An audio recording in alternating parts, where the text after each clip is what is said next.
অনেক মদখোর আমার সাথে বসে একসাথে ডিনার করে, হাফ প্যান্ট পরা, গলায় স্বর্ণের চেইন, হাতে স্বর্ণের ব্রেসলেট, আইসা আমার সাথে ডিনার করছে। আছে এরকম গাঁজাখোর, আসো বসো, বসলেই তো আমি ওর ডিএনএ, চিন্তার ডিএনএ চেঞ্জ করে দেওয়ার সুযোগ পাবো। চিল্লায় বলো ঠিক কি না?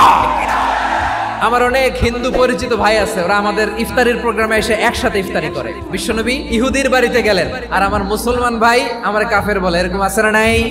মুসলিমরা দেখতে পারে না, সহ্য করতে পারে। বিষ্ণু ইসা ইসলামের খাদেম ছিল ইহুদি, এতদিন খেদমত করলো, একদিনও বিশ্বনবী ওরে কালিমার দাওয়াত দেয় নাই। কারণ কি? বিশ্বনবী একটা ভালো সময়ের অপেক্ষা করতেছিলেন। দায়ী সুযোগ খুঁজে কখন দাওয়াত দিলে ব্যাটে বলে হবে, ঝোপ বুঝে কোপ মারে। বিষ্ণু ইসা ইসলাম ভালো সময়ের অপেক্ষা করতেছিলেন। দেখি আস্তে আস্তে এমন সময় আসছে, ছেলে এবার মুমূর্ষ। যখনই টাইমিং পেয়েছেন দাওয়াত দিলেন, পড়ো লা ইলাহা ইল্লাল্লাহ। প্রতিবেশী ইহুদি হোক হিন্দু হোক, যাবেন, সুসম্পর্ক রাখবেন, উপহার দিবেন, বিপদে পাশে দাঁড়াবেন। অসুস্থ হইলে একটু আপেল নিয়ে যান, আঙ্গুর নিয়ে যান। ইসলামের বিউটি দেখে, সৌন্দর্য দেখে অবাক হবে। নসিব ভালো হলে কোনোদিন কালিমা পড়ে মুসলমান হয়ে যাবে।